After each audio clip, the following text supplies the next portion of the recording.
జిన్ వుడ్ఫోర్డ్ కేవలం సంశయవాది మాత్రమే కాదు, అతను తనను తాను దేవుడిని ఎగతాళి చేసేవాడు అని పిలుచుకునేవాడు. ఒకప్పుడు అతను ధనవంతుడైన పైలట్ మరియు విజయవంతమైన వ్యాపారవేత్తగా ఎంతో పేరు ప్రఖ్యాతలు సంపాదించాడు. అతను తన జీవితాన్ని కేవలం డబ్బు మరియు విలాసాల కోసమే గడిపాడు. అతని దృష్టిలో దైవం అనేది బలహీనుల కోసం మాత్రమే. అతను ఒక బంగారు బోనులో జీవిస్తున్నట్లు అనిపించేది. అతని వద్ద కార్లు, ఇళ్ళు, విమానాలు అన్నీ ఉన్నాయి. కానీ లోపల ఏదో తెలియని శూన్యం. అతని దగ్గర ఉన్న ఏ సంపద కూడా ఆ శూన్యాన్ని నింపలేకపోయింది.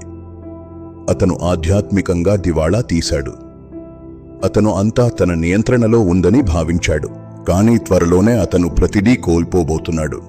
అది అతని వేళ్లలో తిమ్మిరితో మొదలైంది. ఆ తర్వాత కాళ్లలోకి పాకింది. అది గిల్లెన్-బార్రే సిండ్రోమ్ అని తేలింది. భారీ జెట్ విమానాలను నియంత్రించే పైలట్ అకస్మాత్తుగా తన వేళ్లను కూడా కదపలేకపోయాడు. అతను తన సొంత శరీరంలోనే ఖైదీగా మారిపోయాడు. ఆ పరిస్థితి అతన్ని మరింత కుంగదీసింది. అంతులేని నొప్పితో అతను తన మందులను అధిక మోతాదులో తీసుకున్నాడు. అది ఒక ఘోరమైన తప్పుగా మారింది. అతని ఊపిరితిత్తులు పనిచేయడం ఆగిపోయాయి. గదిలో గాలి లేకుండా పోయినట్లు అనిపించింది. అతను భూమిపై ఉంటూనే నీటిలో మునిగిపోతున్నట్లు ఊపిరి ఆడక విలవిలలాగాడు. మృత్యువు అతన్ని చుట్టుముట్టింది. అంధకారం అతన్ని కమ్ముకున్నప్పుడు అతని అహంకారం అంతా ఆవిరైపోయింది. ఆ చివరి క్షణాల్లో అతను దేవుడిని ఇలా వేడుకున్నాడు, దేవా, నన్ను క్షమించు. దేవా, నాకు సహాయం చేయి. ఆ 6 మాటలు అతని జీవితాన్ని శాశ్వతంగా మార్చబోతున్నాయి. ఆ తర్వాత అంతా నిశ్శబ్దం. శాశ్వత నిద్రలోకి జారుకున్నాడు. అతని ఆత్మ శరీరం నుండి విడిపోయింది. కాని అతను పైకి వెళ్లలేదు, కిందకు పడిపోయాడు. అతను పూర్తి చీకటి ఉన్న ప్రదేశంలోకి జారిపోయాడు. అక్కడ గాలి చాలా భయంకరంగా ఉంది. అది ఒక వింతైన వాసనతో నిండి ఉంది. అది కేవలం శూన్యం కాదు, అది ఒక భయంకరమైన నరకం. అక్కడ అతను తీవ్రమైన వేదనను అనుభవించాడు. ఆ గోతి అడుగున అతను ఒక భయంకరమైన రాక్షసుడిని చూశాడు. అది నిప్పులతో మండుతూ వేషాన్ని చిమ్ముతోంది. జిమ్ అప్పటి వరకు ఎప్పుడూ చూడని భయాన్ని చూశాడు. ఆ ప్రాణి అతన్ని మింగేయాలని చూసింది. దాని పదునైన గోళ్లు అతన్ని శాశ్వత చీకటిలోకి లాగడానికి సిద్ధంగా ఉన్నాయి. అది నరకం యొక్క భయంకరమైన దృశ్యం. తను ఇక్కడికే చెందుతానని అతనికి అర్థమైంది. తన జీవితమంతా చేసిన స్వార్థం, అహంకారం అతన్ని ఇక్కడికి తీసుకువచ్చాయి. అక్కడ తప్పించుకోవడానికి ఎటువంటి మార్గం లేదు. ఆ రాక్షసుడి గోళ్లు అతని దగ్గరకు వస్తున్నాయి. అతను భయంతో మళ్లీ అరిచాడు, దేవా, నాకు సహాయం చేయి.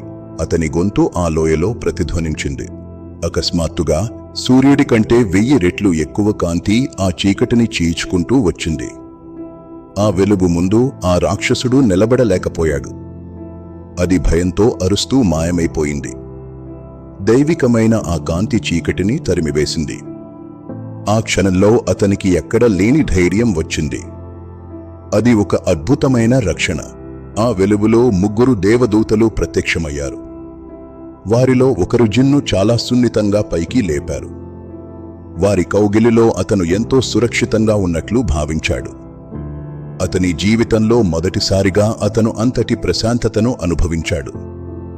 వారు అతనితో, భయపడకు, మేము నీతో ఉన్నాము అని చెప్పారు. ఆ మాటలు అతనికి ఎంతో ఓదార్పునిచ్చాయి. వారు పైకి వెళ్లడం మొదలుపెట్టారు. ఆ చీకటి లోయను వదిలి బంగారు వెలుగుల లోకంలోకి ప్రవేశించారు. అక్కడ దుర్వాసన పోయి పూల పరిమళం వ్యాపించింది.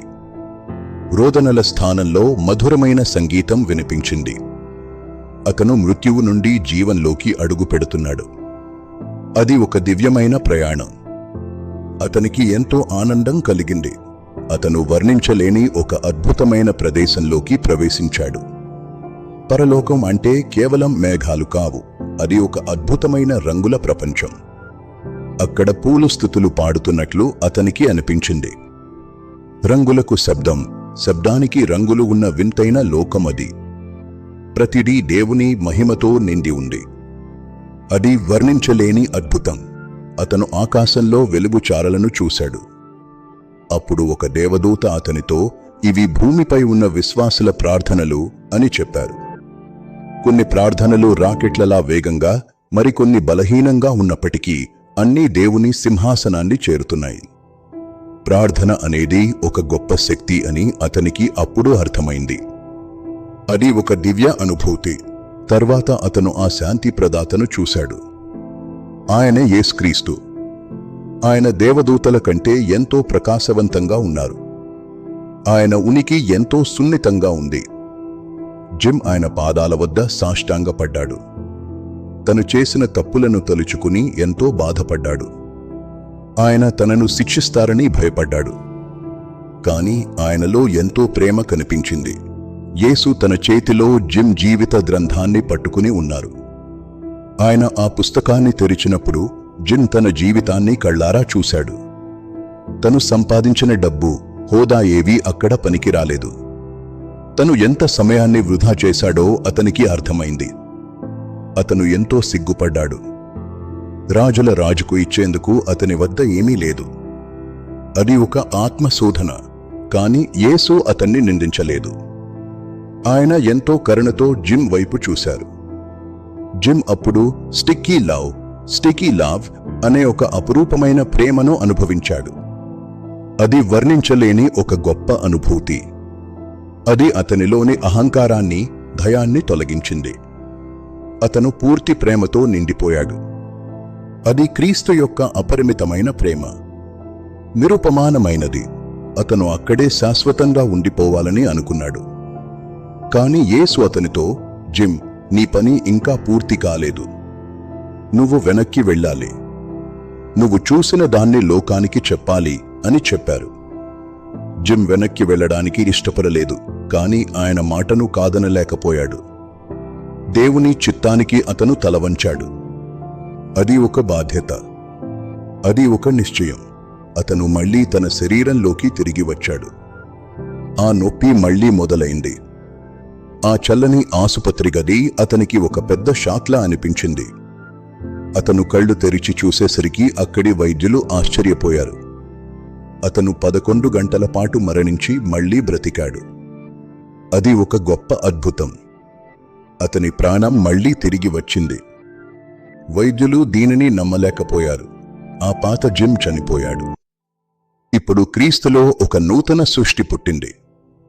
జిమ్ తన మిగిలిన జీవితాన్ని దేవుని సేవకే అంకితం చేశాడు. అతను ఊరూరా తిరుగుతూ తన సాక్ష్యాన్ని చెప్పడం మొదలుపెట్టాడు.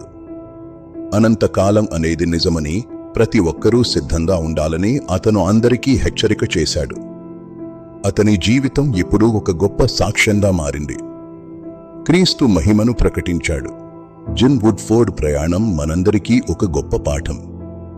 ఇది దేవుని ప్రేమను, నరకం యొక్క భయంకరాన్ని మనకు తెలియజేస్తుంది. దేవుడు ఉన్నాడు. ఆయన ప్రేమ శాశ్వతమైనది. కాబట్టి సిద్ధపడండి. సమయం మించిపోకముందే ఆయన సన్నిధికి రండి. ఈ రోజే మీ దేవునిని కలుసుకోవడానికి సిద్ధపడండి. అది మీ ప్రాణాలకు రక్షణ. సిద్ధపడండి.